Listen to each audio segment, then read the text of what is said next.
To our Committee of the Whole meeting for departmental presentations, December 3rd. We will first start by recognizing that we're holding our meeting on the unceded territories of the Sishat and Hupachesit First Nations. Would somebody like to move approval of our agenda? So moved, Madam Mayor. Second, Madam Mayor. Assuming there are no late items. Wonderful. All in favor? Carried. And our first item, 2020 to 2024 financial plan, departmental presentations, starting with administration, finance, HR, clerks, bylaw, communications. Is that all one? Yes, it is. Wonderful. Madam Mayor, Council, members of the public, member of the public.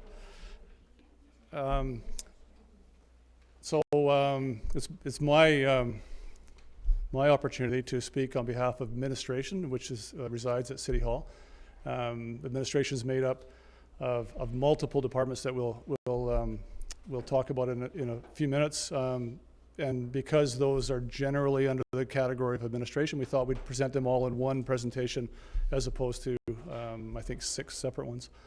I did want to tell Council that this is the first presentation in 3 days of department by department presentations. I know you're all excited about that, and staff have been working feverishly to prepare for those.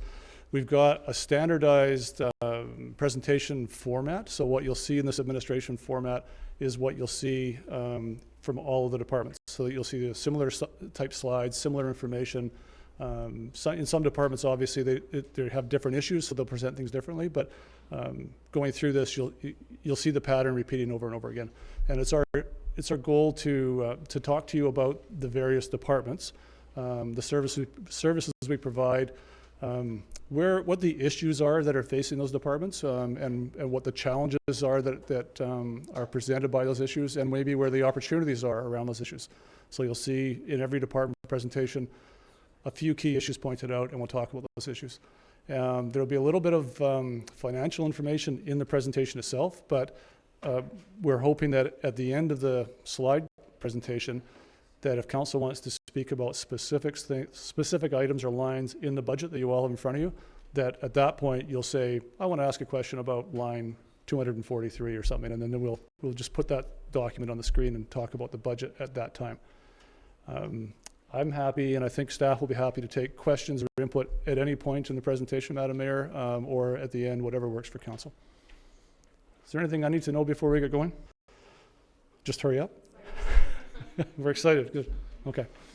So as I said, this is the administration budget, or budget presentation. An overview of the presentation we're going to look at.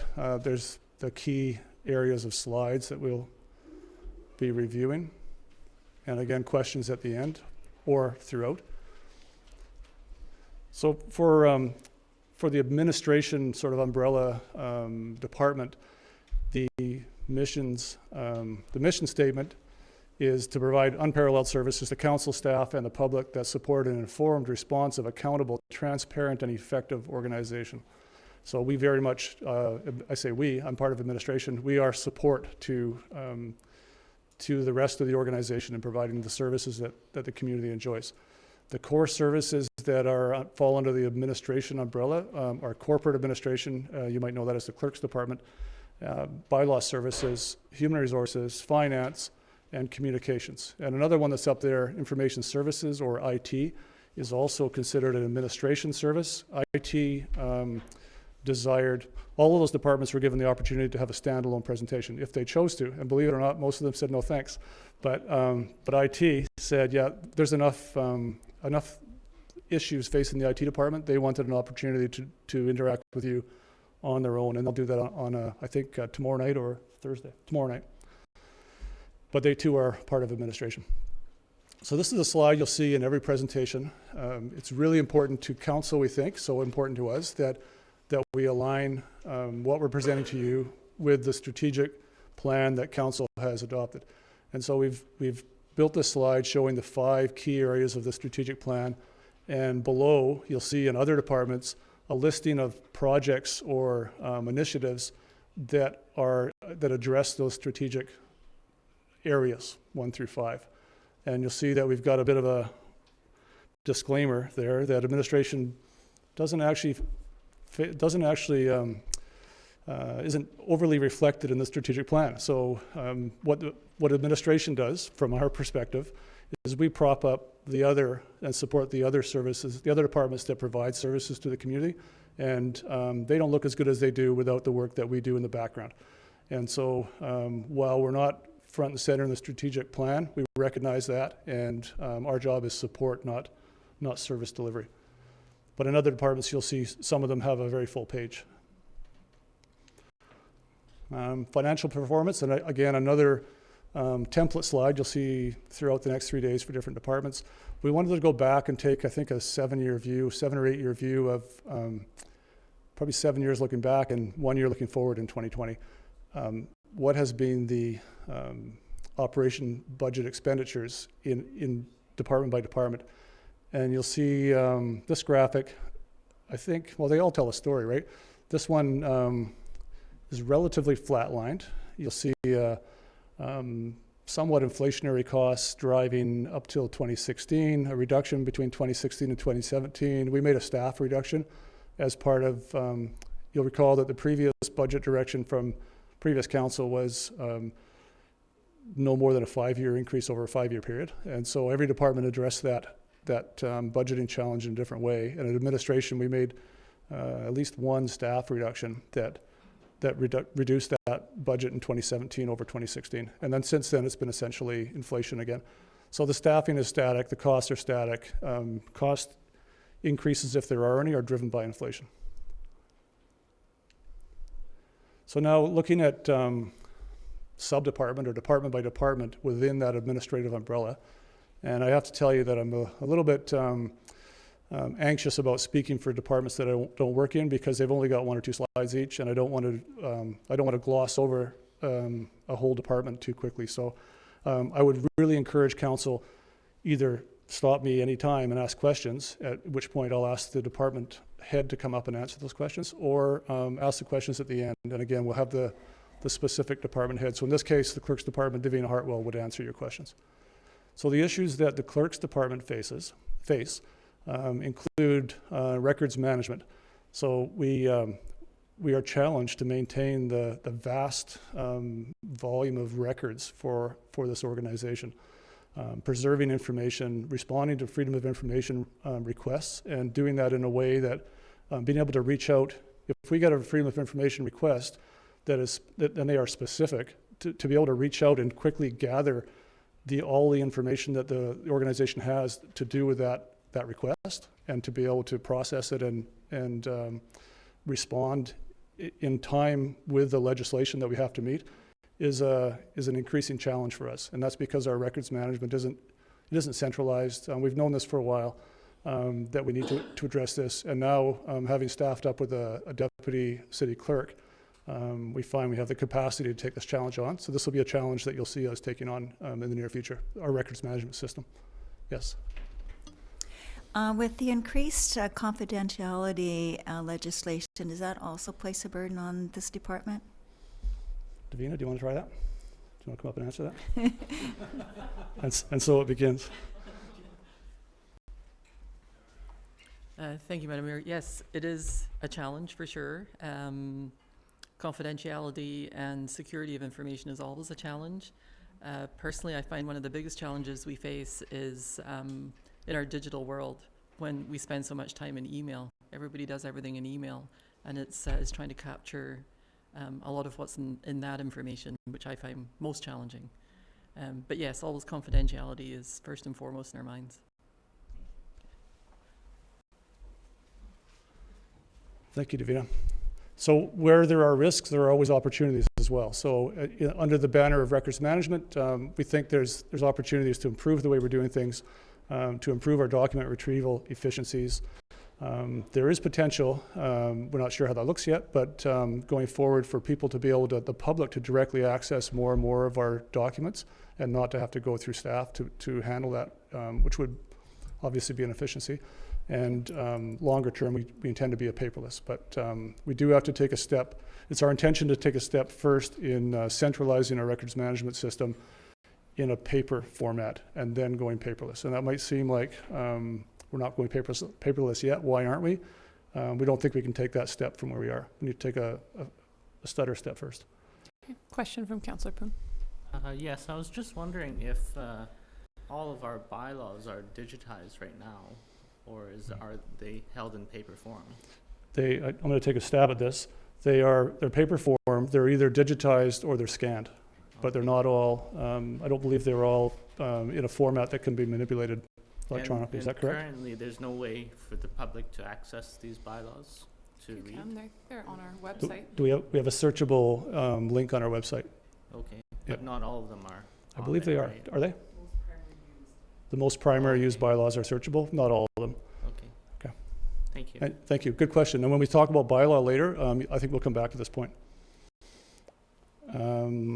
Looking at other issues that the clerk's department faces, there's a general increase in demands on this department. Not throwing council under the bus, but council has needs and asks. A lot of the things that council asks really land or pertain to the work of the clerk's department. So that drives volume of work. The public, again, there appears to be more and more interest in pulling information from the city or having the city respond to things. So whether that comes from council, the public, or is driven by the increasing obligations of provincial legislation, those all somewhat combine to put a workload on the clerk's department. And again, thank you for council for recognizing that need and creating the position of deputy clerk. And already we're seeing the ability to take on some things we haven't been able to address before. So that's been a very welcome addition. Some of the challenges around increased demand is that we have a reduced ability to provide timely responses. In some cases, we've had to ask for permission for FOIs, for example, extensions because we haven't been able to get there in time. And there is an impact. It says potential impact. There is an impact on the quality of work that we put out at times. And you may have noticed some of the work that we put in front of you is, if we'd had more time, we could do better work. We could have less mistakes maybe in some documents. And so that's the risk side of it. The opportunity side is that a growing demand really drives us to innovate. And so that is an opportunity for us to need to do things differently, because status quo is not an alternative. So another issue that is faced by the clerk's department is the volume of resolutions, agreements, leases, bylaws, policies. There's a lot of documents that the city manages, that the clerk's department manages for the city and maintains and has to update and renew. And the ability to track those in a centralized system is challenging. There's a potential to miss deadlines, and council's seen us miss some of those when we come to you to renew a lease agreement or something that has expired. Some of those challenges may have become evident to you. The opportunity in this is we need to review new technologies and create processes that assist in tracking this data. And this speaks to a centralized records management system. We also need to review bylaws and policies with an eye for streamlining. So if there are bylaws that are not used or not frequently referred to, we need to put our mind to, do we need those bylaws? Or is there a way to consolidate them or just have council withdraw them? So I believe that's it for the clerk's department. We can come back to this later if you like, if you have questions. Are there any questions on this department? Okay, thank you. Thanks. And again, as we're finished, when we get through these slides, there's an opportunity to look at the budget itself and talk about expenditures and revenues.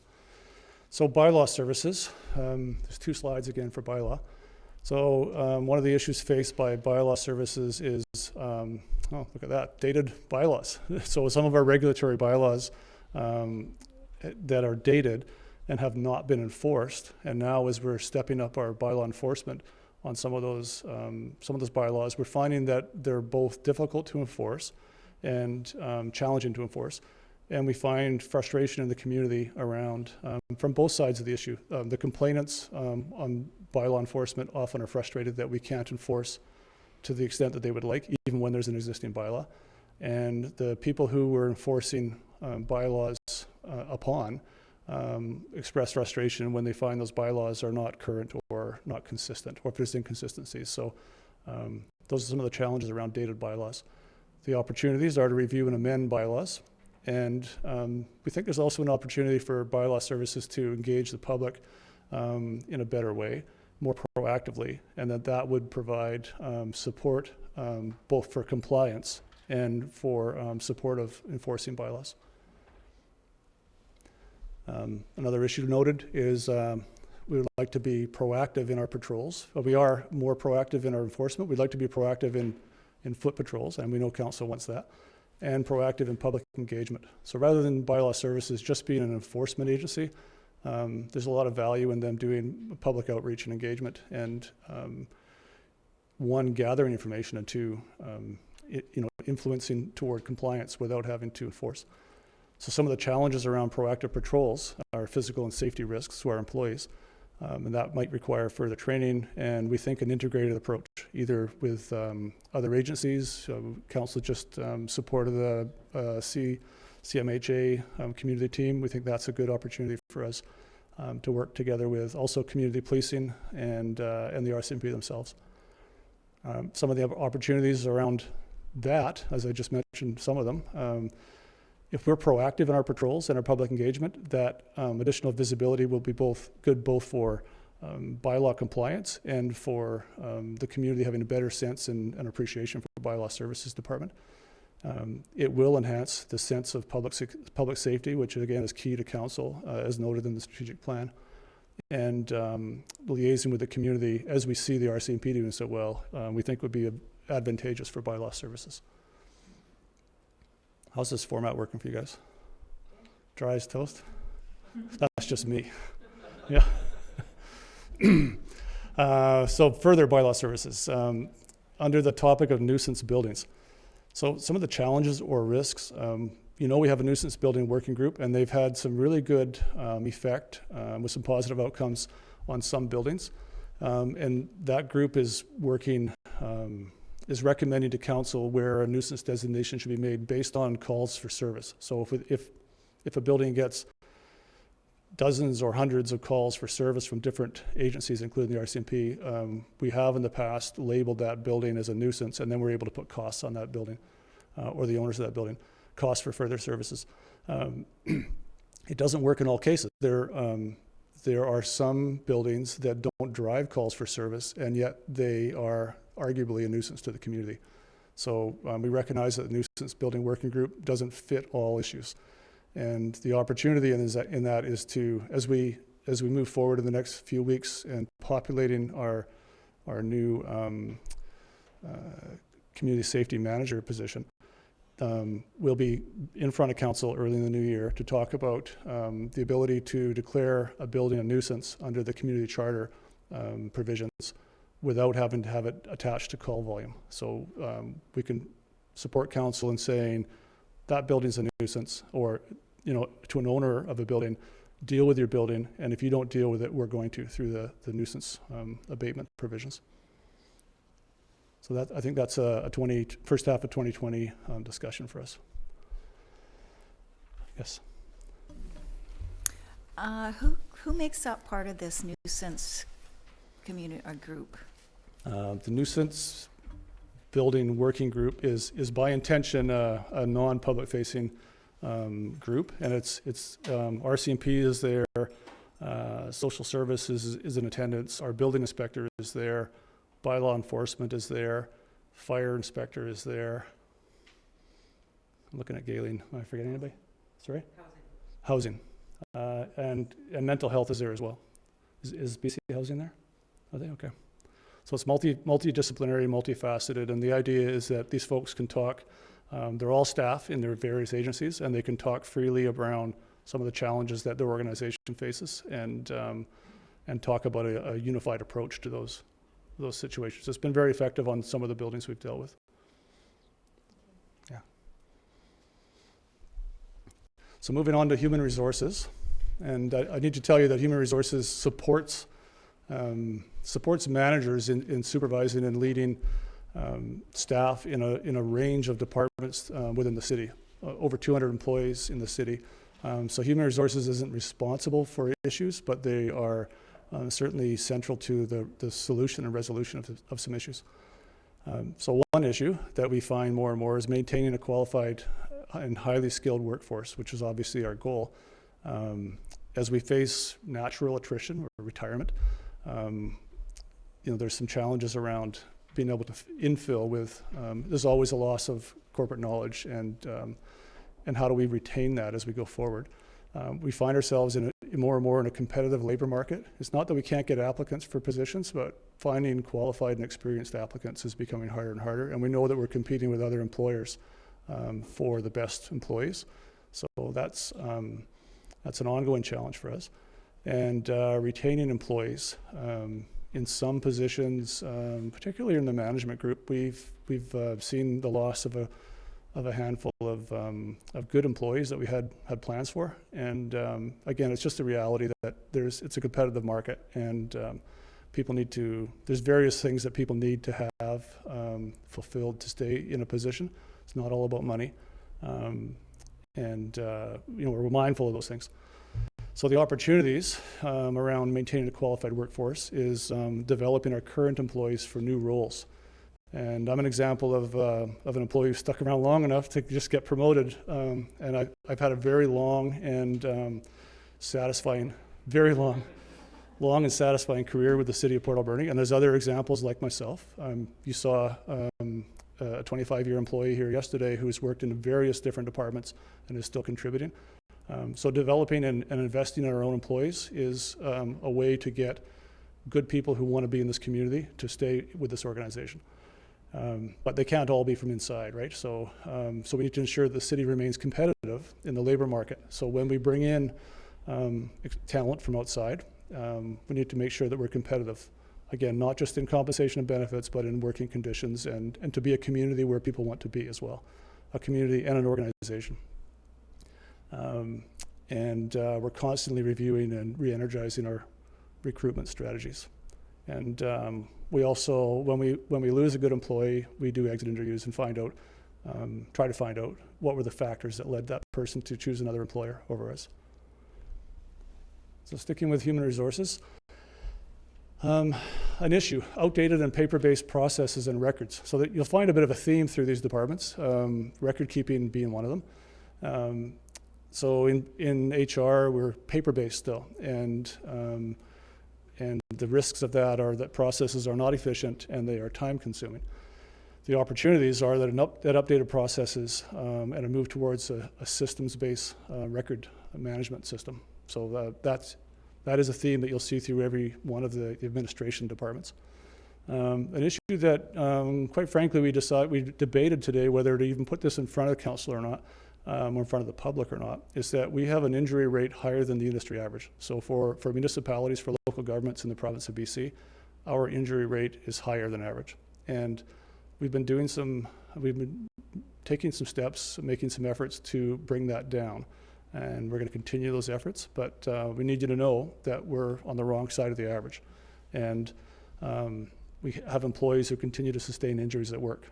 And that's bad on a number of fronts. It's bad for the employer, obviously, because we lose that worker and it costs us money. It's bad for the employee because nobody should get hurt at work. So this is a challenge for us that we're still addressing. WorkSafe BC assessment rates, as a result, are higher than industry average. So we're paying more for WorkSafe BC premiums than the average local government employer in the province. And it's our goal to get that down. The opportunities on that side is continuing to review our injury prevention strategies and a continued and increased focus on our stay at work, return to work programs. And I think what we'll do maybe early in the new year is because some of the information around this is personnel based, so not something we should talk about in public, we will interact with council out of the public eye and tell you how we're doing on our return to work, stay at work program.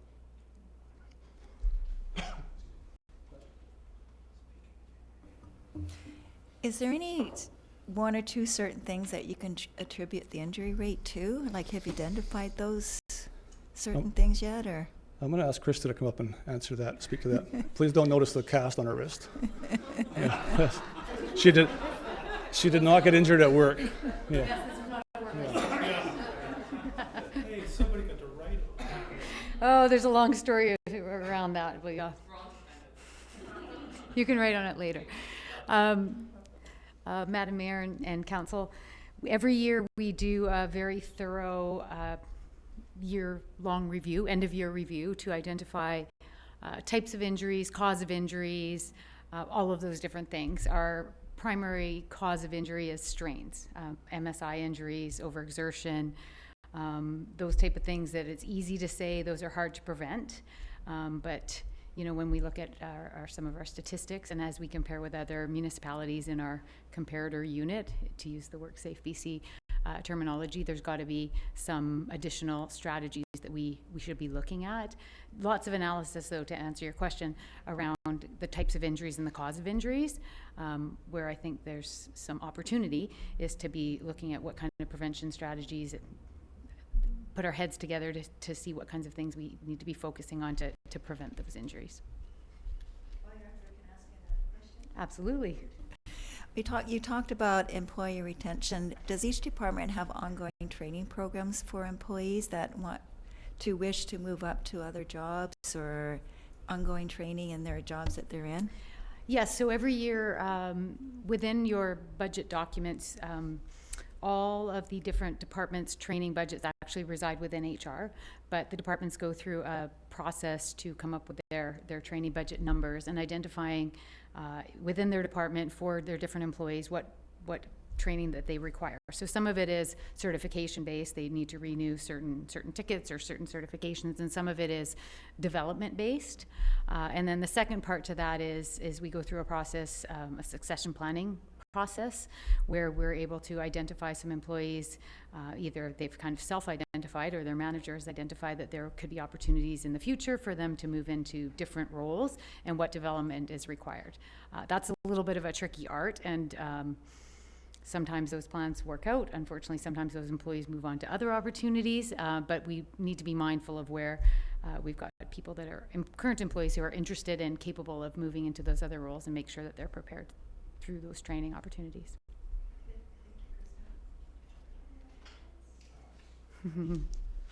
Just, I guess it's kind of an abstract thought, but with regard to employee retention, and we've noticed it more in our management staff, but are we pretty close to what other municipalities are doing? I mean, QP is probably right on par with most, if not all, the other communities, but I'm kind of asking the question about our level of compensation for just in general, overall. Where are we standing? Well, you're putting me on the spot, and I think that I'm going to reserve just making a general comment, because I suspect it varies position by position. One item that you will see within the budget document, well, you won't see it actually as a specific item, but there's an increase within 1 year, and that's in 2021. And by our policy, we would be at that point doing a salary review externally. So looking at how we compare market-wise, but I don't think I can generally answer that question. Okay. Thank you. Okay. No other questions? Thank you. Okay, thank you. And moving on to finance. So finance is in terms of employees, it's the larger of the departments in administration. And that's because everything that the city does, there's a financial aspect to it and a records management aspect to it. And revenue in and expenditures out, and some of the employee support issues and the support of capital projects and all those things. It's a very complex department. So the issues facing the finance department include that our software system, Dynamics, I believe, accounting system, requires updating. So not a change in the software, but a newer version update. And currently there's some inefficiencies in what we're currently using, and which slows us down on processing some things. There's also some reports and things that we would love to be able to generate that the current version doesn't do for us. So we're looking forward to an update there. And also, we're currently manually entering data in a lot of cases, and at times there will be errors. And I believe in a previous budget presentation, we picked up a $1 million revenue that would offset by $1 million expenditure that just came from a manual entry, right? So there's a lot of data in these things. And the opportunities of a new accounting system would be increased efficiency and flow of information to staff and management, and I would say and council and the public, and which would really help us make that increased flow of financial information will help us make better decisions more quickly around how we operate. And there also, as I mentioned, an enhanced reporting opportunity for us from the new software, updated software. And the last slide on finance, again, to do with records, moving to a paperless records management. We are literally running out of filing storage room. Some of the legislation around how long we have to hold documents drives us to hold even time off requests and different things for years. And so we're choking on our paper. And again, this also challenges on timely processing of information. And the opportunities are some of them around the employee management piece, electronic leave applications for staff and employees, having all of our employees on electronic data entry for their time cards, essentially. We're not there yet. Many of our employees are electronic, some aren't. And again, the opportunity moving paperless would increase efficiencies and reduce the volume of paper that we manage and store. So I think this is the last of our department by department look. Communications, a new department to us, and I think council would agree that this has been an added value to the city in terms of our proactive approach to communications. So some of the issues we're facing there, our website isn't what we think it could be. If you spent any time there, you might have found some challenges accessing data. So we find that it has a low ranking for search engine optimization. If you want to know what that means, Alicia can explain it, because I don't know. There's a lack of online engagement and public frustration with our website. So we hear that fairly often, people trying to navigate the website or pull information. So we could do better at that. Yes. And if you do, I do as well. So there's times I go looking for things that I struggle to find from our website. So the opportunities are an improved look and search function, improved search engine optimization through design and content reconstruction, and better customer experience, which is really important to us. Another issue is access to internal information that's not universally acceptable or accessible. And the challenge here faced by the communications department is, if you can appreciate that we have a communications department of one person, one employee, and when Alicia's trying to respond, especially to something that's a fast-moving file or an issue that's is time sensitive, she has an inability to go to one database and pull current information, and information tends to reside with the employee or the manager that's managing that file. So it means that she spends too much of her time, frankly, chasing staff to ensure that she's got current and accurate data. And if we can move toward a centralized information system that she can access, then she can one, know that she has accurate data, and she can move a lot faster and get things, we'd be more efficient. So that's the opportunity, is a centralized records management system, which is similar but not exactly the same as what you're hearing from finance and clerks and HR. And the last slide for communications, that probably because it's a new department, there's not a standard operating procedure for our public outreach and engagement. And prior to having this communications department, we were doing communications department by department. And so there's multiple social media accounts and different ways of engaging the public. And we haven't standardized those or centralized those yet. So that's a step, I think, that's in our future. And because it's not standardized or centralized, there's an inconsistent approach sometimes in how we engage. It does increase the chances that we'll make mistakes or omissions. Either we'll just miss something, or that we'll have conflicting information out there from more than one source. And there's a loss of corporate knowledge with the retirement and staff changes. And that kind of links back to the HR piece.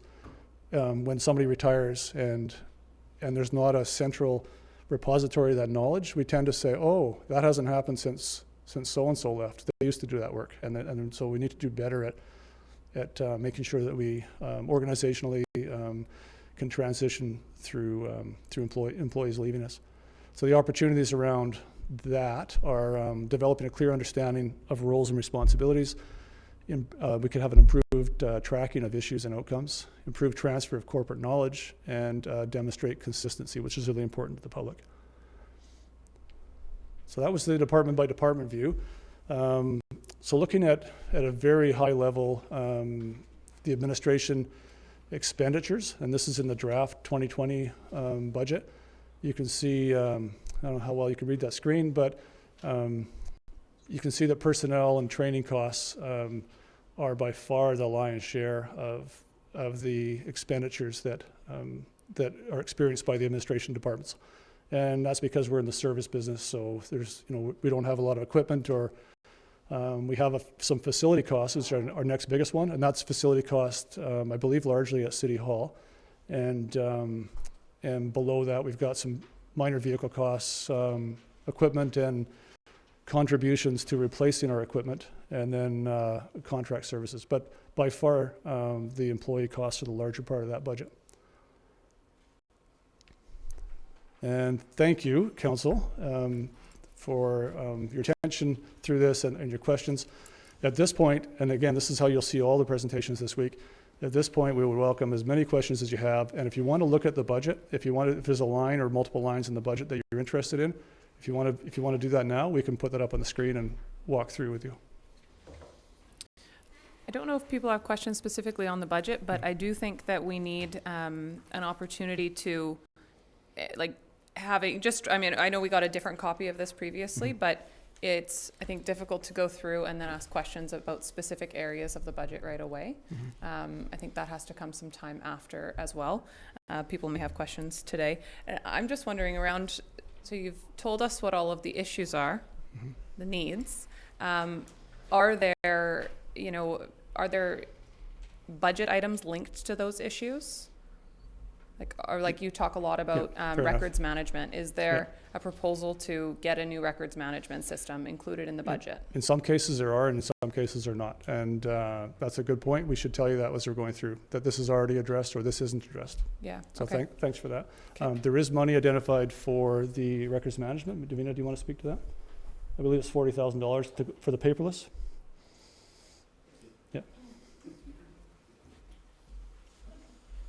Jeff might jump in on this as well, but yes, Madam Mayor, we had $40,000 allocated. I think it was about 3 years ago, to investigate an electronic records management system, and those funds are sitting in the Carbon Trust Fund. We never had the opportunity to utilize it at the time. We had the plans to move forward. We didn't have the capacity or the resources to do it. We feel that that the timing is now, and with our deputy city clerk, who is passionate about records management, hopefully that will really lead us forward in the right direction. So the $40,000 is still there. We're already investigating some opportunities with existing system software that we have, and how we can utilize that to make it work for us. Did you say 40,000 to investigate, or would that be funds to implement a program? Originally, it was $40,000 for a consultant when we were talking about electronics records management. At this point, we've realized that that's too big of a jump for us. And we do have some software in our system that we think will give us a really good start. So our intention would be to utilize that $40,000 to really take us down the path of the sort of the interim step that will lead us to the fully digital. But we recognize that we can't get there in one step. Okay, thank you. Councillor Solda? Okay. Councillor Paulson. Just each one of those columns in the right hand obviously means a financial investment to upgrade her. Can IRF funds be applied to, let's say, a program upgrade, like just an outright purchase of a program upgrade, or is it strictly for the mechanical pieces of equipment? I'm looking at Rosalind. What portion of software is eligible for IRF? What can IRF be used for? If any. IRF can be used for specific hardware and software. I know we bought our telephone systems. We're paying back through IRF. We have some equipment currently within the last few years that has been purchased. So I think some of it can be used. I'm not specific on software. I haven't seen any software go through IRF historically, what I've seen. But it's not to say that we couldn't start recording it. I think typically software has a really limited life, so you don't see it running through IRF as often as the hardware. I'm just thinking about upgrades to existing programs and hardware. There's a price tag obviously there. And you'll see tomorrow when you hear from Jeff Pellick from IT, you'll see that a significant portion of the IT budget is it just goes to paying annual licensing fees for software. Yeah. Can I ask a, I can answer that actually. And you Okay. don't want to save it for tomorrow? What, either or. Your call. Do you want to hear it now or tomorrow? we'll hear it now. Okay. Thank you for asking the question. I'm assuming this is related to the slide about the financial software. The update on that? Well, actually, there's a number of. A number? Yeah. Okay. So when we purchased Microsoft Dynamics, my mind escapes me on the year for that, but Mayor and Council might recall that in that time we had to go out for a hit on the taxpayers to purchase it. It was a very large purchase. And so what myself and our Director of Finance did following that was to try to build up an IRF fund specifically to help us in case we ever needed that amount of money ever again. And so Council at that time agreed that my department would start putting aside, I believe it's $22,500 every year, which you'll see tomorrow in my presentation. That does show up specifically for the financial software. And that actually is what's going to end up paying for our upgrade with Dynamics to the newer version. So we don't have to go back to the taxpayers for that. So Mayor and Council has kind of set a precedent with regards to that large software purchase to start building it up so that it could be considered an IRF, but that is the only software that we're currently doing that with. Thank you. And thank you for clarifying that. My question was going to be as a follow-up. IRF can be used for whatever we want. It's a fund that doesn't have specific restrictions. It's obviously the intent of it is to save for things over time and then use it for what has contributed to it for. But if we want to use it for software, we can use it for software. If we want to use it for equipment, we can use it for equipment. It's just about saving it first rather than drawing it back. The telephone system was a different example because we didn't have the money saved. It's not externally restricted, those Okay. funds. It's there. That's- So we could either, I'm looking at Rosalind again, we could either spend it directly or transfer it to a fund from which we could spend it. Is that correct? So, I mean, we do have specific things saved in IRF. The way that works is that whenever we track an asset, we track the cost of the asset and its estimated life, and then we hold it in there. I mean, we could transfer that to another asset if it needed to be replaced, and maybe that wasn't included in IRF. We could just draw from IRF. So, like Madam Mayor said, it can be used for anything. And you know, the purpose is to make sure we do track all the assets, get everything in there in estimated lives, so we do have the dollars in there to replace it. Thank you. Yeah. Thank you. Okay. Other questions? Councillor Corbeil. Just a question on this last slide under personnel and training, $2.6 million. How much of that is training and how much is strictly paying wages? Are you able to break that out? We could either show that budget up on the screen, or I don't know if Krista has that number at the top for.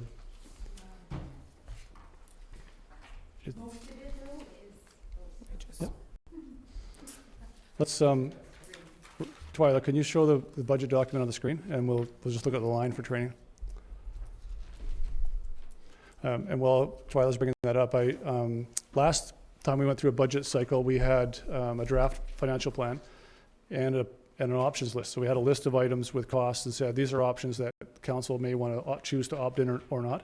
We haven't got an options list for you this time. So we've got a draft budget, and but there's no options list. So where we have issues that we think you might want to consider, those are the things we're talking about here. So by department by department, I've encouraged managers to say, this is your opportunity to engage with council and inspire them on the needs that you see emerging. So we will, after this presentation and maybe after today's presentations, we'll make sure that we point out where there's funding and where there's not. Yeah, I think this is a really good overview of the departments and, you know, what some of the issues and challenges are. But if we're talking about specific projects, then I think it needs to be really clear which projects are in the budget, which projects are not in the budget, and what the cost of the projects are when we're going through those presentations, or it's difficult to, that's right. Yeah. Councillor Solda. Could we also add the page number beside it, so then it'd be much faster to find it, if we can? Yeah. Thank you. Sure. Okay, thanks. I guess we had anticipated that council would want to walk through the budget, and we would, at that point, we would show you where some of those funds lie. Also, you have, I think, in front of you a document that is the strategic work plan, and it shows in there where funds are allocated in the budget. So we've got it in different places, but I appreciate that it's not here for you to see. Okay. So we're looking at the HR budget and looking for, we're just going to scroll up the training.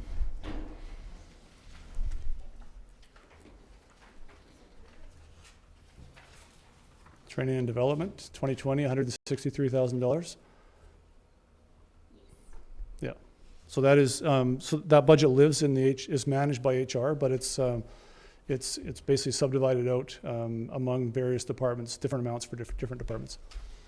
You'll see that it's gone up, that document shows that it's gone up 10% over last year when it was $147,000. The reason for that is that we had $14,000 in the public works budget for training that we hadn't been fully utilizing in previous years, and that money is better suited in the HR budget here. So we moved it from capital, from City Works to HR. So it's still training money. It's a straight move across, so a subtraction and an addition. So even though it shows here as a 10.49% increase in that line, it's not new money. It's been moved from City Works. And when Wilf Takma presents that, he can show you, if you like, where that money was reduced.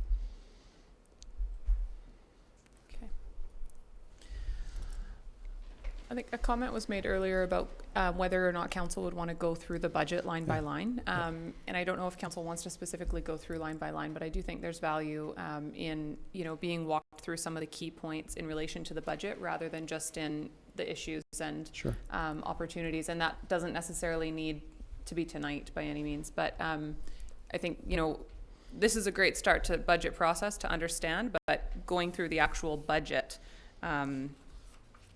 I think can be a separate part of it. Councillor Solda. I actually like line by line because then the public can follow along if they choose to. And this way they'll be able to understand it a little more, because when they read that, some of them will not be able to comprehend. Thank you. So if I'm hearing you right, you're saying not tonight, but at a subsequent meeting, you want to go line by line? Well, I think having, I don't think council's prepared. I think we were just expecting to come and listen to presentations. I don't think council is prepared to ask questions on specific lines of the budget tonight. That's the impression I'm getting. So if that was intended to be a part of tonight, I think we should just add it to a different budget session. It was an opportunity tonight. It's not the last opportunity. There's lots of time. Okay, great. We need a work session on the budget. Yes, exactly. Yeah. Okay.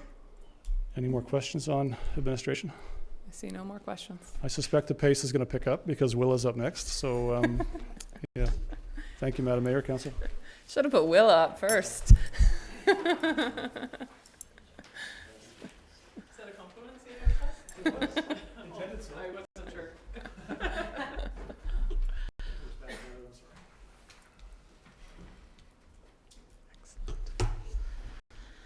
Thank you, Madam Mayor. Just getting organized here.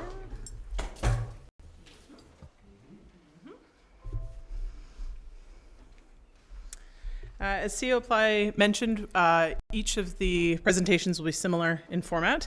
Maybe pace will change with each of us, but same general overview. So in Parks, Recreation, and Heritage, our mission is to enrich the lives of those we serve by ensuring full and equitable access to a wide range of leisure opportunities and promoting an appreciation for the environment and local heritage.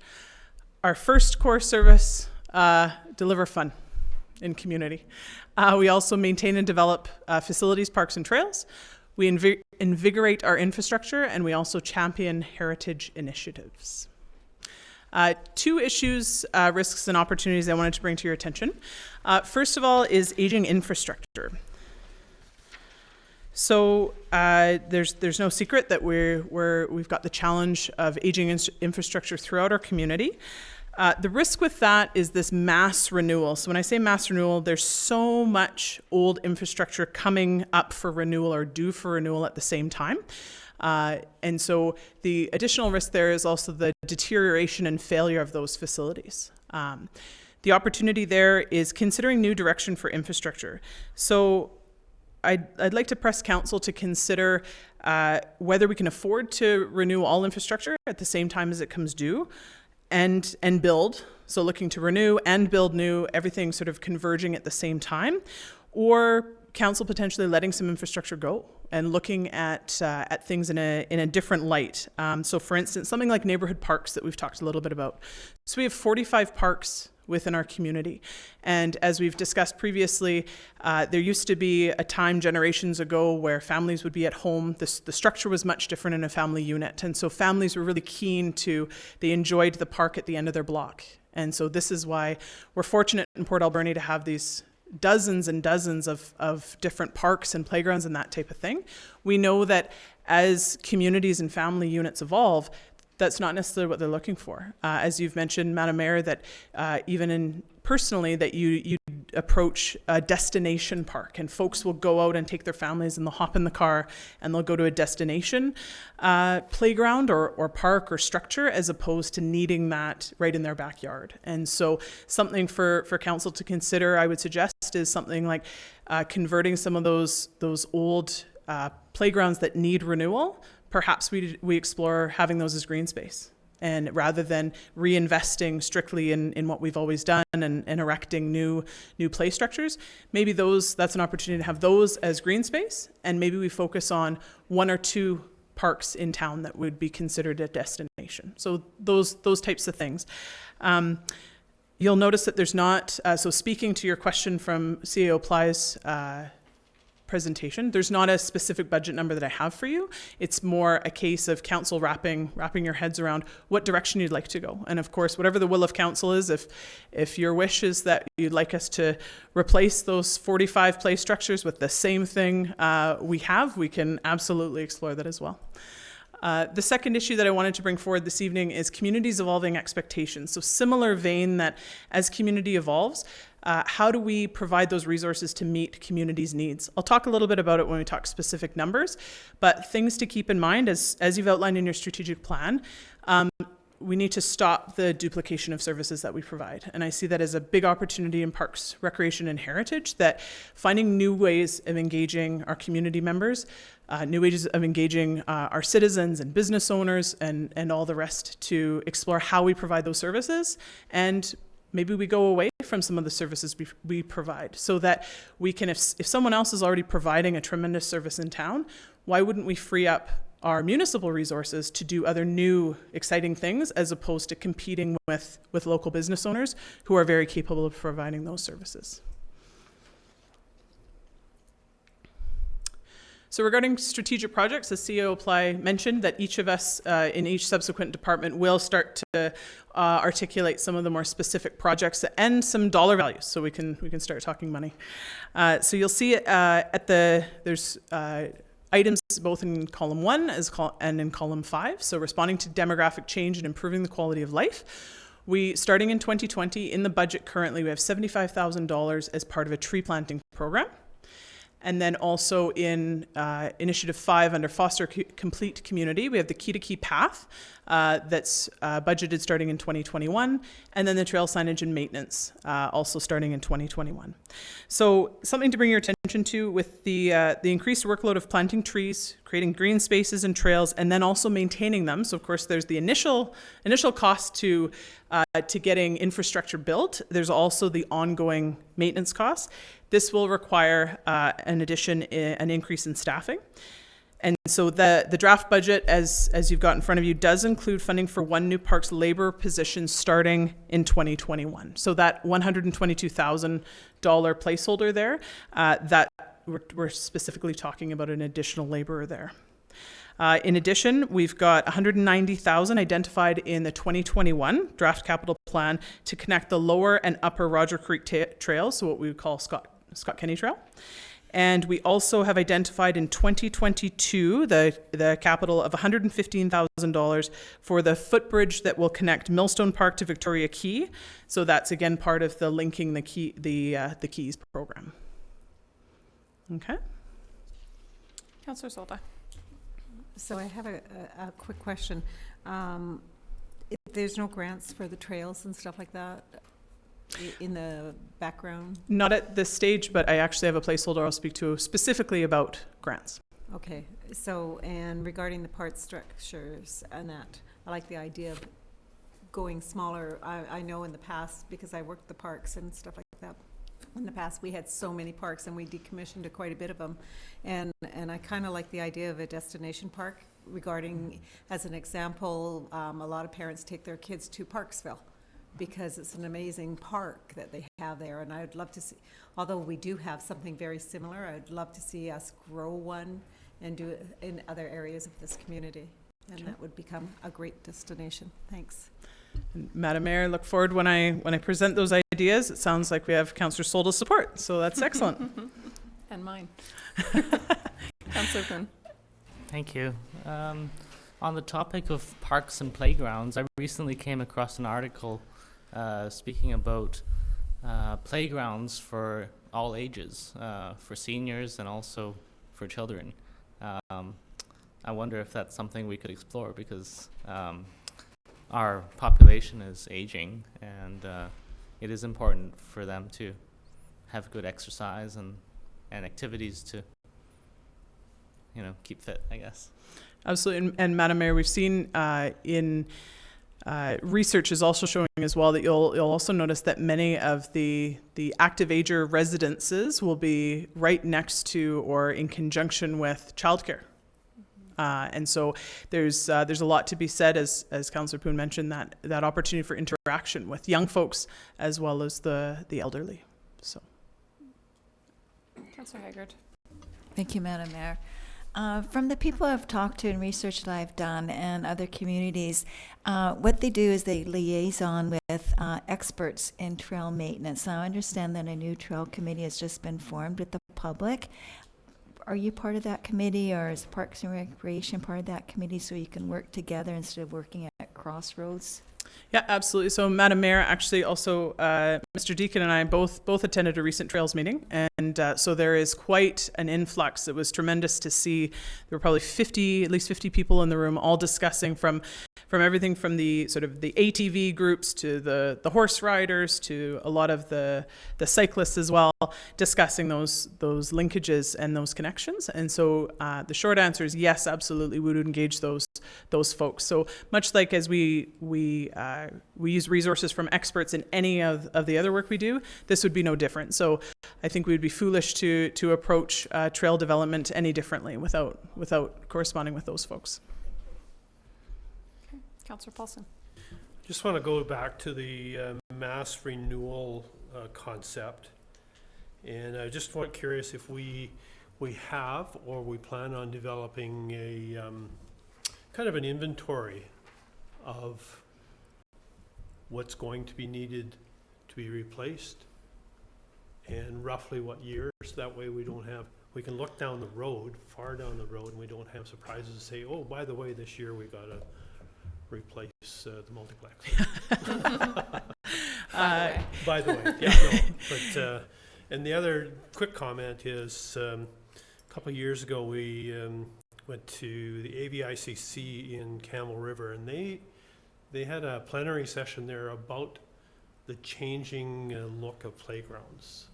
And really the playgrounds that we knew when we grew up with the monkey bars and teeter-totters and stuff, the science is showing that we need to get kids outdoors, and they need more rumble and tumble, like just kind of unsupervised where they can go as easy as falling off a log. Mm-hmm. A log was one of their things. So that's just a funny on my part.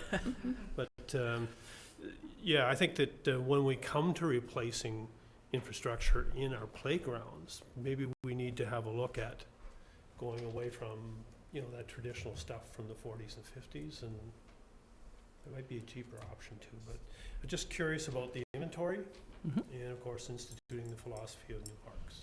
So, Madam Mayor, we are in the process actually right now of our asset inventory system, and so working closely with finance and the other departments to develop that inventory. And so to know when we talk properties or we talk facilities or buildings, infrastructure, all that sort of thing. So we're working on what I would say that sort of 10,000 foot level as the whole municipality and the community as a whole. And then also in our departments, I'm working with my managers, and they're actually developing it's in progress right now. So it's already started of what is the biological life, so the actual life of facilities, as well as what we expect their useful life to be, and on and on. So yes, that's currently in play.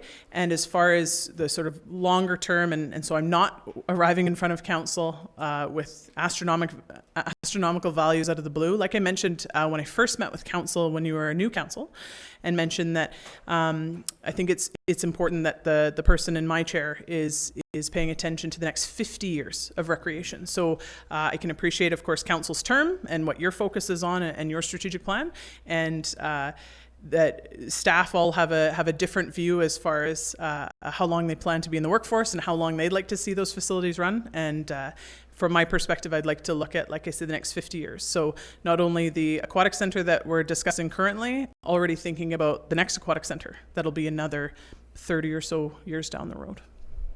Thank you. Councillor Solda. Have you gotten hold of the old asset that was done a long time ago regarding Parks and Rec and that? There is one out. Have you ever seen it? I'm not sure which document you're referring to. I'll have to look because I do have it. So if I find it, I'll get you a copy of it just in case. Madam Mayor, I would love a copy. If we have a plan, I would love to see it. Sure, it would be very relevant today. Something to work from, at least, though. Yeah. Absolutely. So that's good. Well, Councillor Paulson, thank you for your comment around parks. I couldn't agree more. And I think that when you mentioned earlier, converting some of our existing playgrounds into green spaces, I think that there's a lot that can be done with natural play spaces, just kind of repurposing those areas, taking out the playgrounds when they become not safe anymore. I also think our playgrounds can all be a little bit more dangerous. Agreed. We'll be okay. There doesn't Not seem everything has to be plastic. There doesn't seem to be the merry-go-rounds anymore with the free dental work. No. Yeah, that's right.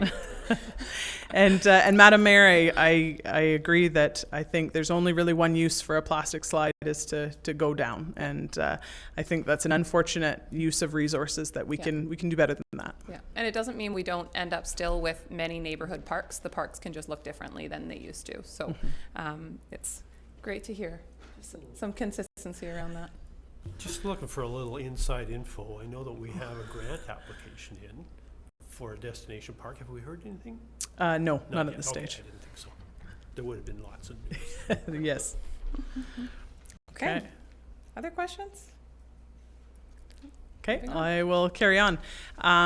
So under financial performance, this is when we're starting to talk specific numbers. So I just want to, the numbers are a little bit difficult to read at the bottom there based on, it's obviously the thresholds, it's based on what the numbers are. So similar numbers mean they fall in line closely there. So you'll see across the bottom, we've got the four different areas. There's the Parks and Rec capital, operating, and then Heritage Capital and Heritage Operating. So just to touch on what's included where, so the orange line at the top you see there, that is Parks and Recreation Operating. So again, Heritage is carved out. So all within the Parks, Recreation, and Heritage umbrella, all within the same budget, but they each have their own carved out budget lines as you've seen in your package there. The Heritage budgets include the McLean Mill, They also include the museum, they include our industrial collection, and they also include the library. So when we're looking at what some of the expenses, and revenues there, that's also considering the branch of the Vancouver Island Regional Library that we do have as part of Echo Centre. Something to keep in mind as well when we're talking about what are the actual values here to keep our department sustainable. The current Parks and Recreation capital budget is too low at this stage for sustainable renewal of infrastructure and assets, which is why when I mentioned about the risks and opportunities, I think it's a strong opportunity for council to decide where you'd like to see that go. So as opposed to just attaching specific dollars to say, council, we require X to make this budget and this department sustainable, I think it's prudent to take a bit of a step back and have a conversation as council to say, where do we really want to see these things go? And once council has an idea of what they're looking for, at that point, staff are happy to of course, do the research and do the fact finding to get specific numbers. I do want to be cautious, though, rather than just starting to present you with arbitrary numbers. I don't think that's a strong way of doing things. Let's figure out what we're looking to run first, or how we'd like our infrastructure to be preserved, to be erected, and then at that point, it would make sense to bring numbers forward. As you'll see here with heritage, so the bottom line there, operations for heritage, or excuse me, the purple line in the middle there.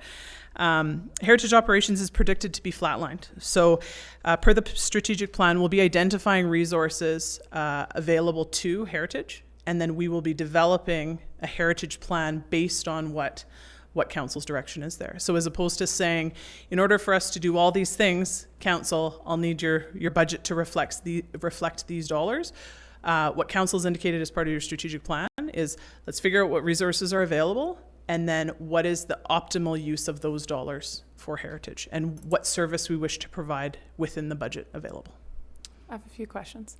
Did you say library is in heritage?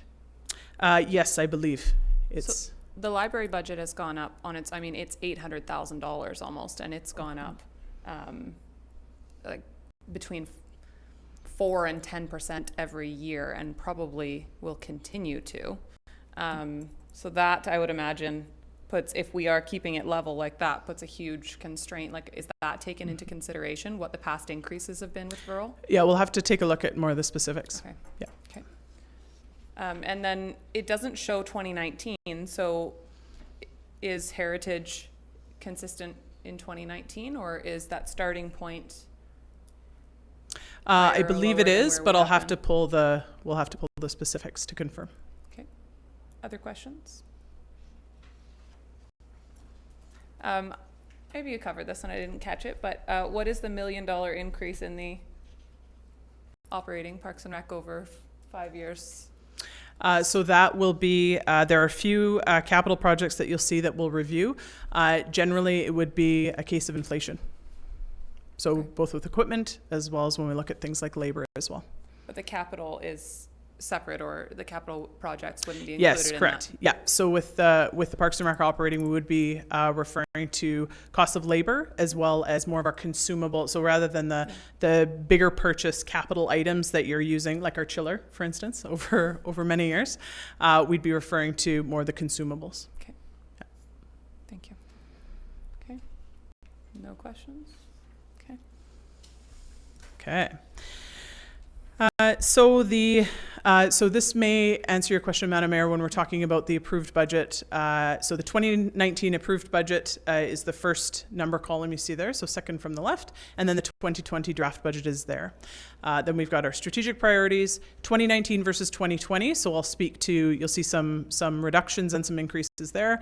And then I've also included, so you've got the aggregate change in your budget package, the 2020 to 2024.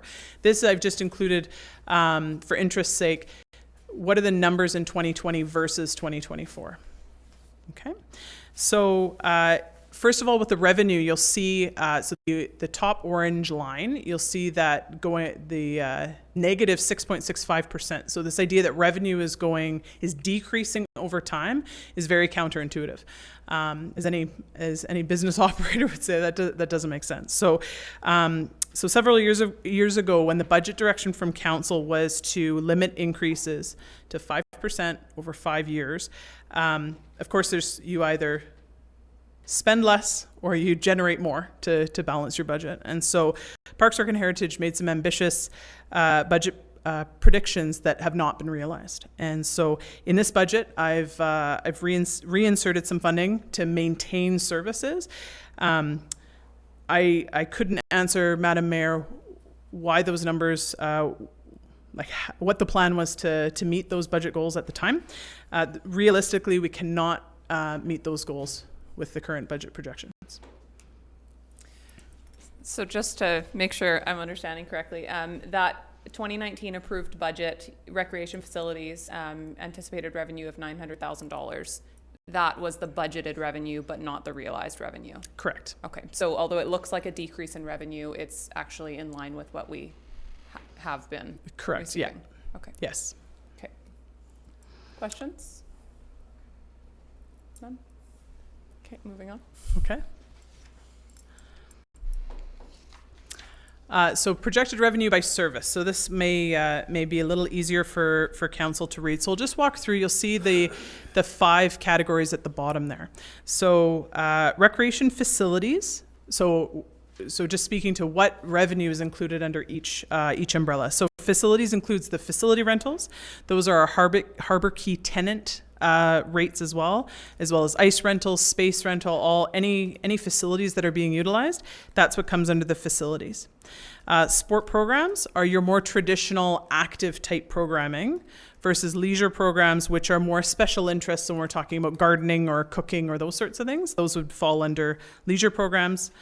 Community services includes grants as well as the regional grant and aid. So when we're talking about the contributions from the electoral districts, I believe those numbers are reflected in there as well. And also under museum services, that includes the $65,000 BC Arts Council annual operating grant that we have budgeted for in each year. So when we're saying, well, museum services looks quite healthy, the lion's share of that is that operating grant that we do receive from BC Arts Council. We have applied for that grant for the coming 2020 year. We haven't heard yet if we've been successful or not. One of the things I want to touch on is fees and charges bylaw. So I mentioned to council previously, a number of times I believe, that I think as prudent operators we need to at least explore what's happening with our bylaws. And so I am not suggesting that there should be an arbitrary change. I'm not suggesting that council should impose a fee increase per se. If council wishes, my suggestion would be that we review similar sized communities with similar industry to explore where are we, to ensure we continue alignment with what council's strategic plan is. So again, I will not be coming to council with a staff report indicating that I'm recommending any changes to fees and charges. I know it's been a discussion in community.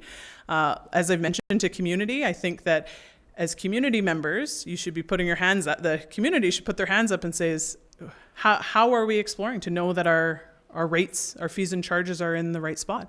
Also with my suggestion of a 5-year bylaw, the reason why I recommend that approach is so that any user group in community can see at any given time, what do the next number of years look like? So if I'm a minor sport organization that's trying to decide what to charge my registrants or my participants, they would know 5 years out, this is what the cost of ice will be. So if I'm minor hockey, for instance, I already know what I can expect for the fees that the city will charge to operate the facility. So then that way I know what my ice fees are.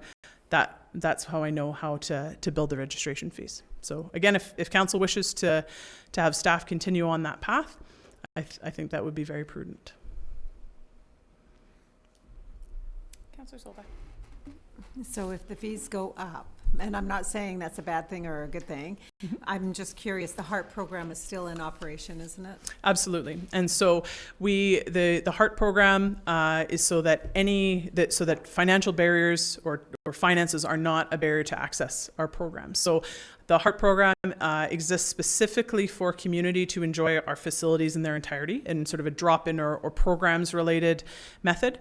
We also Parks, Rec and Heritage supports at arm's length the Kids Sport program, which is supporting registration fees for families for organized sports. So that would be the registration fees for organized minor sport. So we're fortunate in Port Alberni that we cover both aspects. So if there's community members wishing to engage our facilities, we do have coverage and access for that. And then also if community members are interested in registering for their children in registered programs, those are also available as well.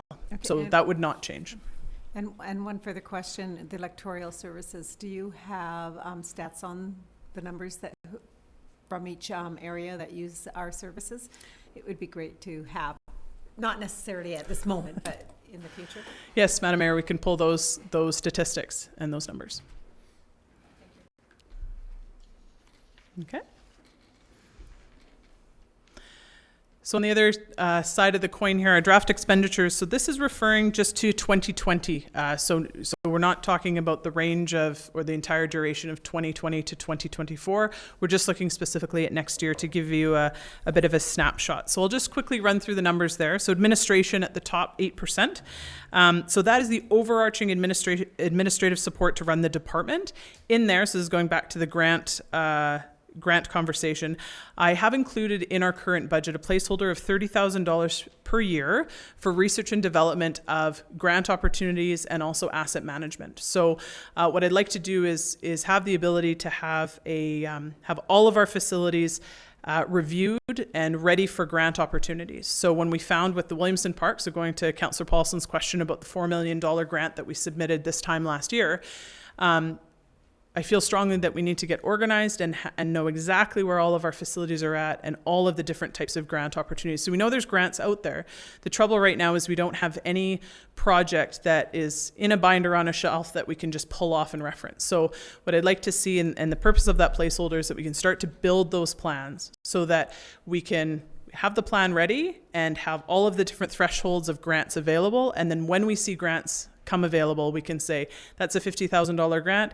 It fits, it overlays over this project well, and let's submit an application. As opposed to, for instance, with the Williamson Park grant, 11 days to try to pull together a multi-million-dollar grant is not a strong way of moving forward. So that's the intention with the department, is let's hit the reset button a little bit. Let's get ahead of those grant opportunities. So we're ready and waiting. We're primed to apply grant funding and being able to go after it.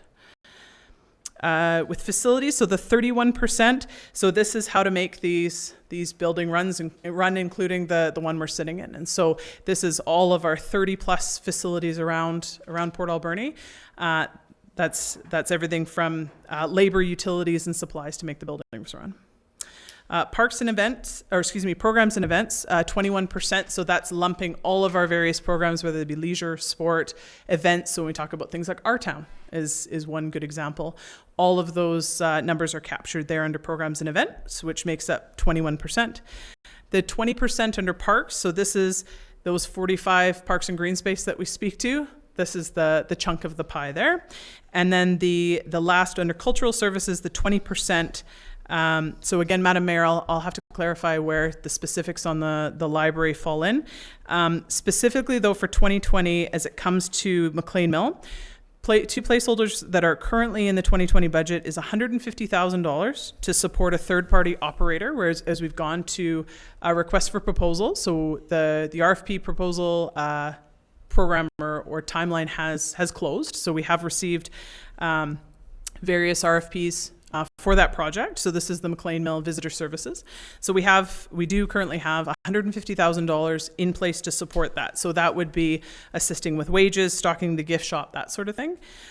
We also have another $140,000 under McLean Mill for the city-borne expenses. So when you may recall, Madam Mayor, when we reviewed the various options for running the McLean Mill this year and looking at there were items that we hadn't budgeted for, and council had elected to say we're not going to budget specifically, and then I had come to council with a report indicating here's the extra expenses we've incurred, here's what we expect to incur, and then council made a specific motion. What we've done in this case is we have put a placeholder in the budget of $140,000 to cover utilities, management of the heritage site, and management of the non-heritage building exteriors and the grounds. So just to clarify, the 150 that would support that operator, that's for non-heritage buildings. That's not part of the heritage component of the site.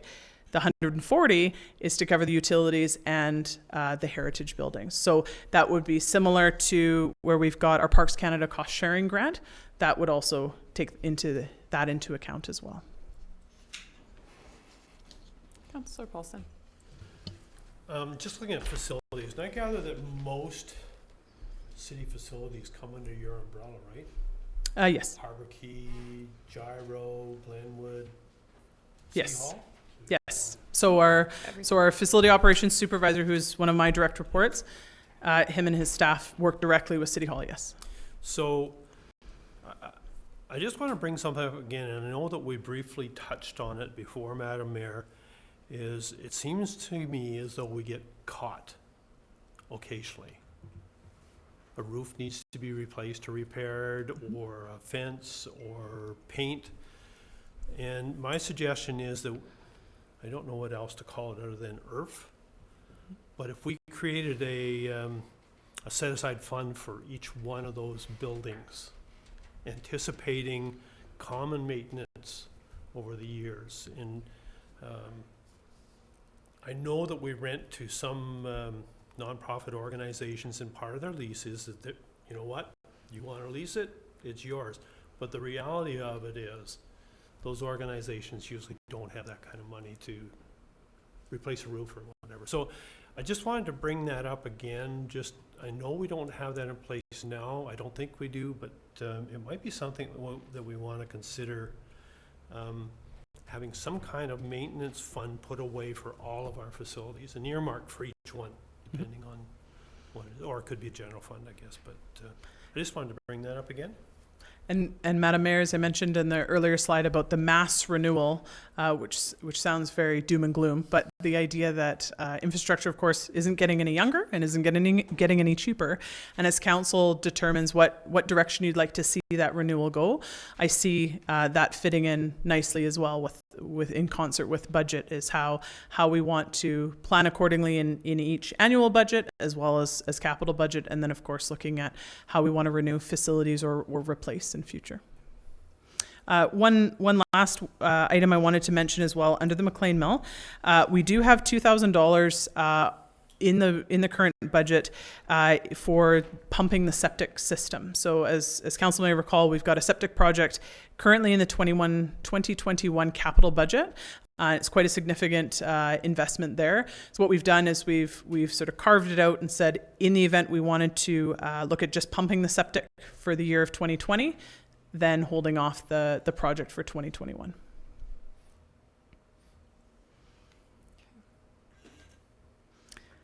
And I'd be happy to answer any of the questions that council may have at this stage. Okay. Questions from council. Councillor Corbeil.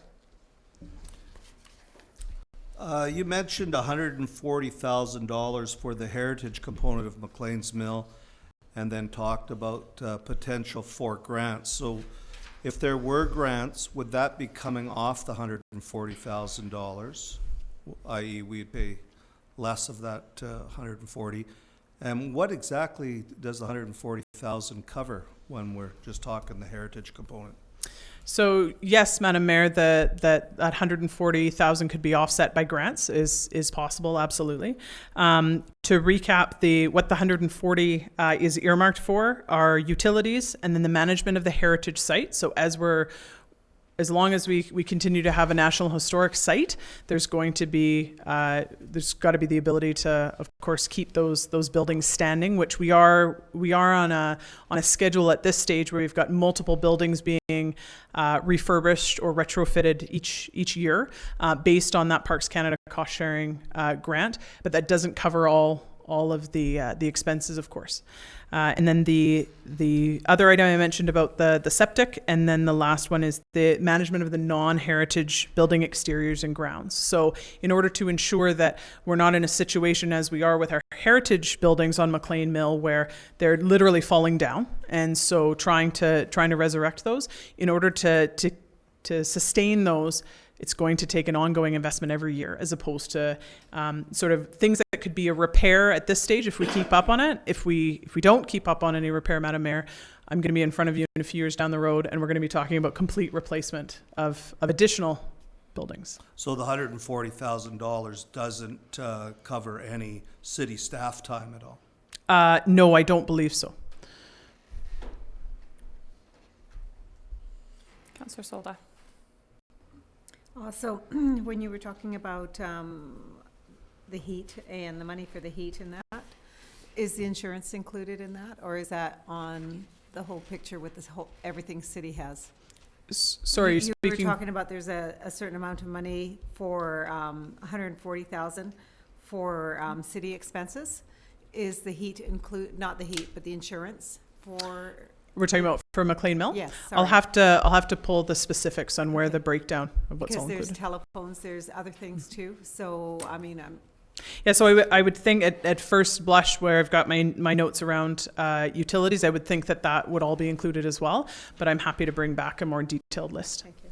I think it would be helpful to have that detailed list on this one. And I know Councillor Solda mentioning insurance. I think in the past our insurance has been so high because of the train. So I don't know, just for, running a site without rail specifically included in that cost, if it would just be covered under our regular insurance policy or not. So we can get that information. Okay. Other questions? Okay. Seeing none. Okay. Thank you very much for your Thank you. presentation. That was pace. Okay, I think that's all we have for tonight on our agenda. It doesn't specifically say here public input, but we do have 3 members of the public here. So if there are any questions or comments that people would like to bring forward, now is your opportunity. On anything? Well, sure, come on up. Do I have to say my name and stuff and Yes, all you that? do. Jim Del Rio, 2871 First Avenue. I would like the council to write a letter to the regional board showing the disappointment in not having that grow up and all those jobs. I mean, that's a real blow to this area for just a few people out at Sprout Lake. And I think our mayor, Madam Mayor, has been to a grow up. You know how they don't smell. You know how professional they're run. So I was shocked when I read it because I thought, maybe we're not going to get 200 to 400 jobs, but even 50 would be nice for our young people and forestry workers that are on strike that might never go back. We're losing that end of it, and we have to gain. And I hope the city doesn't do this, because I know you guys are investigating into the grow-ups too, is make it so unwelcome for those people to come. Like, I couldn't believe it the way they were, just a flat no, so they can have their little piece of paradise out there. And they were building it in a place that's ALR, but I mean, is there farms there? I don't know the areas. Are crops growing there? Do they raise cattle, or is it just ALR land being wasted? And I can understand they don't want a cement, like a cement pad or whatever, but I mean, you can do it other ways. So I was really just disappointed, because I thought, wow, that's really great. Now some of the kids can stay home. They don't have to go elsewhere for work. Some of the people that are out of work can find work. And I think I wrote something on Facebook too, and I think people think because you work at a pot plant, you smoke it, but I don't know a lot of people that are alcoholics that work at liquor stores, or the pharmacies. I don't think the pharmaceutical people do their own drugs. It's pretty narrow, and it's a new industry, and I know it's really hard to change, but I would like to see you guys do something to just show your disappointment. We're Or at gonna, least- we're gonna allow your comment because it's very budget related, I would say. Well, yeah, yeah. And I would just, and Councillor Solda might have a comment as well, but I would just say that while we want to respect the regional district's Yeah. ability to make land use planning decisions in their area, what we are doing is creating specifically zoning that allows cannabis cultivation in specific areas of our community. And we're not doing that lightly because we do understand that there are, potential impacts of that as well. I think the industry can be done very well and we should embrace it, but we shouldn't, embrace it with our eyes closed. We should make sure that we get the types of facilities that we want and we hold ourselves to a standard. So I think that if we embrace the industry, we can do very well with it as a community. Yes. See, I'm going, Shari, or Madam Mayor, sure. Madam Mayor, Shari. I went to the first neighborhood pub in the Fraser Valley. It was in Agassiz, and I live 35 miles away. Everybody wanted neighborhood pubs, but nobody wanted them on their street. That's but now they're all over the place. They're a fact of life. But I don't want Port Alberni, the valley of Port Alberni, to miss out on an opportunity. We're going to do our best to not. Good. Councillor Thank you. Solda. Yeah, I just wanted to say that there is another application for Sprout Lake for the cannabis growth, and the neighbors support it. It's just in a different area, so of course. Is that the one that's up by the treatment center? I'm not sure exactly where. Yeah, because there That's is Beaver one. Creek. That's Beaver Creek. We're talking Sprout Lake. So, Oh, right on. Good. But I just Good. wanted to let you know the neighbors are supporting it. It's just where the location of the first one was to this one. Just thought I'd let you know. The director talked to me about it. Yeah, because I've heard so much negativity since I've moved to Port Alberni. There's no jobs for young people. There's no new industries. There's no, and when it does come, which is a new industry, of course, and it's still up in the air because it is legal, and we miss out. Like, I'm too old to worry about it, but like I say, I'm old enough that I went to the first neighborhood pub, before the word pub was ever mentioned. Otherwise, it was liquor. It was hotels, and they had a woman's entrance and a man and woman's entrance, or a man's entrance and a woman and man's entrance, and you weren't allowed to go through the. Oh, I know I am. No, I know. No, I know I am. But I can remember those days. What? Ladies and escorts. You got her. Thank you. Thank you. We have two other members of the public here. Any questions or comments? Come on forward.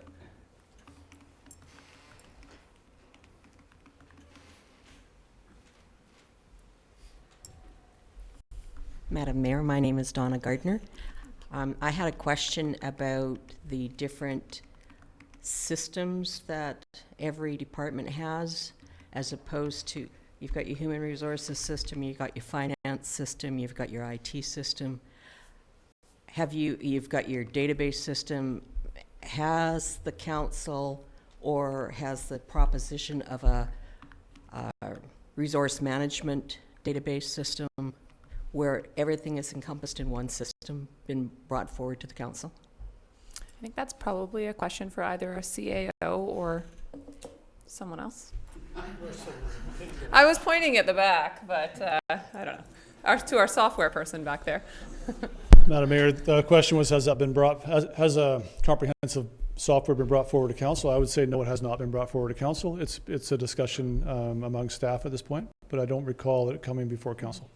And I think the other thing to note there is that while it might seem, like probably the perfect software exists to collaborate everything, I know that our staff do work closely with other municipalities to find out what other municipalities are using, and always trying to make sure we have the most efficient and effective software. So unique areas probably have unique needs additionally, but sometimes there's absolutely opportunity to overlap, and I think we'll probably hear more opportunities tomorrow from our manager of information technologies. Madam Mayor, it's a great question, and it's a concept that we are working on. For sure. Thank you. Thanks. Okay. Yeah, that's great. Michael, are you sure you don't have a question? Oh, I got lots, but I'll send. Okay. Thank you. You have to ask a question if you come to this meeting. No. Okay. I mean, the point of saying I was going to be here. Okay, well, thank you. I think we are officially just recessing until tomorrow for the second part. So for all of you in attendance today and those watching at home, we do have budget meetings this week, Tuesday, Wednesday, Thursday. So tomorrow at 6 p.m. We will have another one. The topics tomorrow will be RCMP, Fire Department, and Information Technology. So we welcome you to join us again tomorrow. Would somebody like to, do we have to move recess? Or can we just declare a recess? Great. Thank you. Declaration of recess.